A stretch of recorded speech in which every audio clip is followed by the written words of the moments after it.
So many people said, in fact, I guess we could say, almost all people said that criminal justice reform would never pass.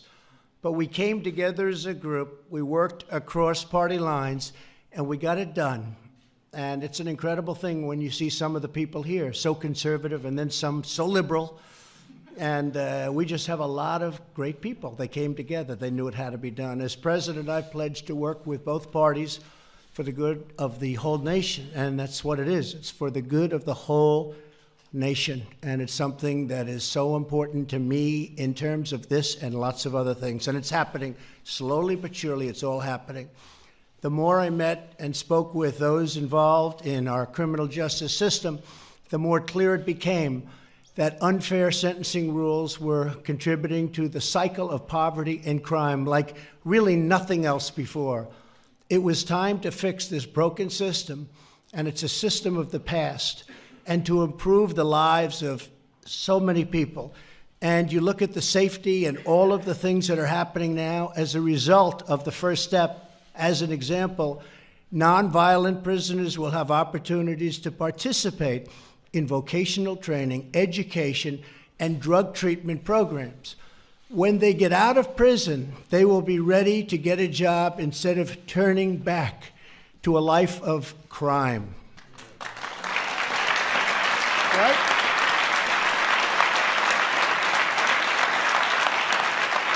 And I'm thrilled to report that since I signed the First Step Act, more than 16,000 inmates have already enrolled in drug treatment programs.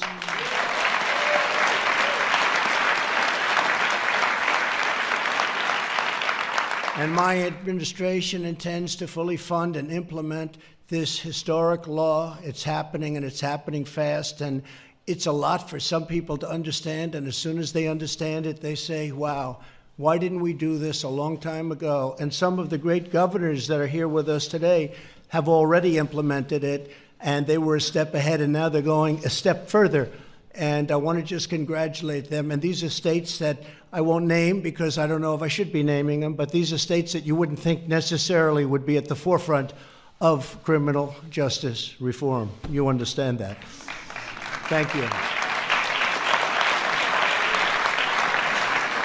The First Step Act serves as a model for criminal justice reform as the state level and all over the state level, all over every aspect of what we do, and throughout many states that are following our lead and already moving similar legislation forward. Many of them are, including Arizona, Florida, Illinois, Missouri, and Mississippi. The First Step Act also ensures that those in prison are placed closer to their families and home communities so they can have that communication that they need, greatly easing their return to society. It's really important. Really important. And finally, the law rolls back provisions of the 1994 Clinton crime law that was so devastating to so many, and that disproportionately impacted the African American community. Nobody believes how much, and now they understand it. In less than 4 months, more than 500 people with unfair sentences have been released from prison and are free to begin a new life.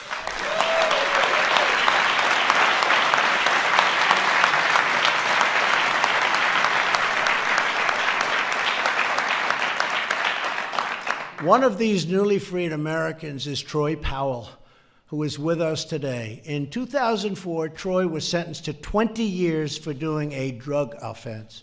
During his 15 years in prison, he took courses and worked as an electrician, and he got really good at being an electrician, really good. In fact, if you ever lose your job, come see me. I need electricians. We could use them right here in the White House, Troy. You want to know that? In February, Troy was released under the First Step Act. 9 days later, he was hired at Boone Lumber Company in Lenoir, North Carolina. And now Troy is saving, and really saving, a lot of money because he's doing well. You know, our economy is helping a little bit, Troy, I'll tell you. But he's saving money to buy a home, and he's got one in mind, one particular home in mind. He'll get it. I have no doubt about it. So, Troy, congratulations. Thank you very much. Thank you very much. Thank you, Matt. You want to say a couple of words? Yeah, sure. He didn't know about me.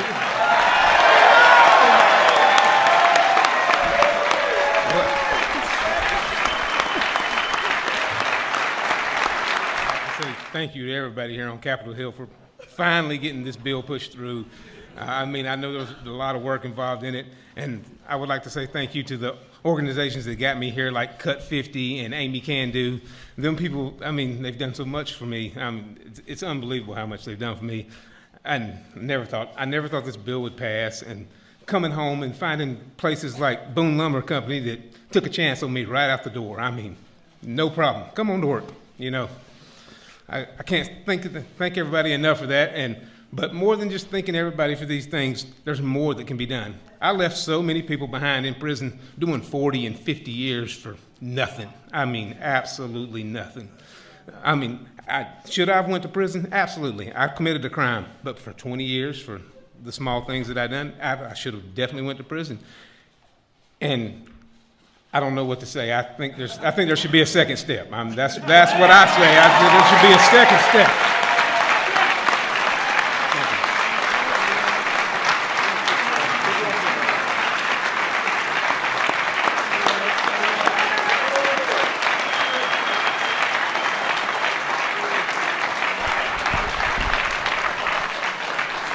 Now, could I have said it better than that?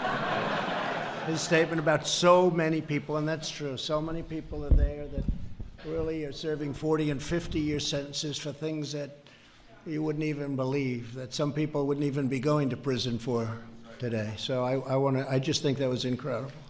And don't worry, I'm going to ask a couple of, none of them know they're going to speak, and that makes it, that usually produces a much better speech. We're also proud to have with us on stage 5 more Americans who have been released under the First Step Act and transformed their lives. And that includes Gregory Allen. Where's Gregory? Gregory. Hi,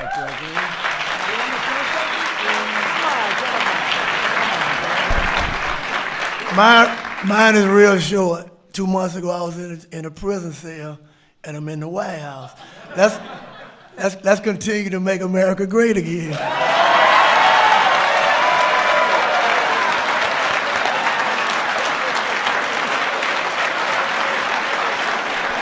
That's great.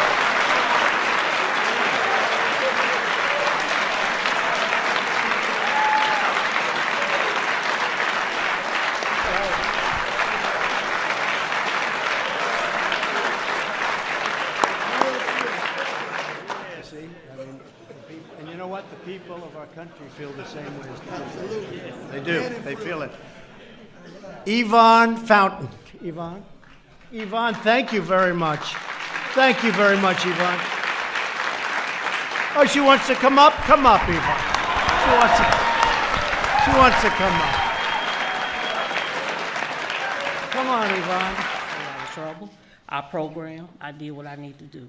When y'all passed this, I could have fell through the floor. Because I had been waiting for years and years for them to pass that mandatory minimum. That's a hard thing. But I'm grateful. I thank everybody who put their hands in it, all the hard work, and I really thank you for signing that bill. Yeah. When you signed it, I could have went through the floor. Thank you so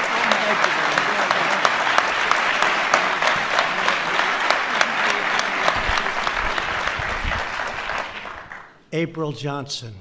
April, come up. Thank you for signing the bill. I got it on compassionate release for my daughter. And because of that, I'll be able to spend what time she has left with her. Take your time, right? She was diagnosed with ovarian cancer in September, and they have since gave her a grave prognosis. And because of the bill and the First Step Act, I'll be able to spend the rest of her time with her. And I thank you. Thank you, sweetheart. You take care.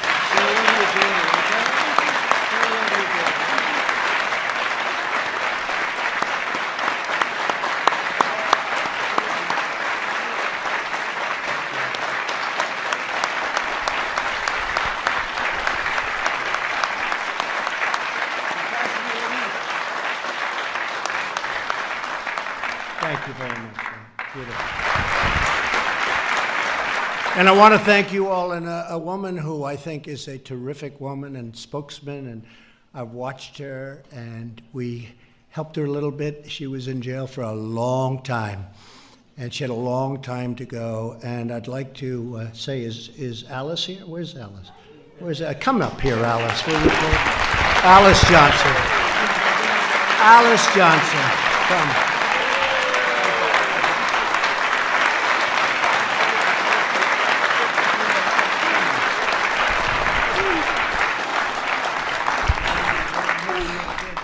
Thank you so much. First of all, everyone knows me. I have to thank my Lord and Savior Jesus Christ first.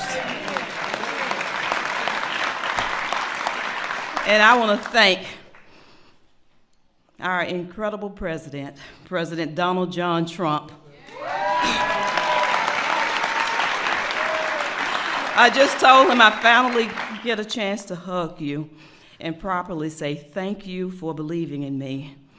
And I'd like to thank all of the advocates who have fought so long for me, who have been working behind the scenes trying to magnify my case.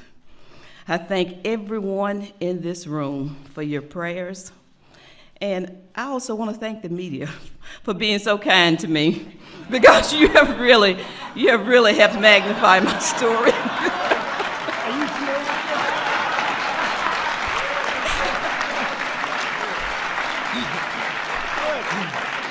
But thank you. I'm an example of a woman who has been given a second chance in life. There are so many others who deserve that same second chance. And so I'm grateful for platforms like this, for events like this today, that magnifies that need. Because somehow, when you see a face, when you see another human being like me, who has been separated from their family almost 22 years, that changes things, that changes heart. God bless you, and God bless America.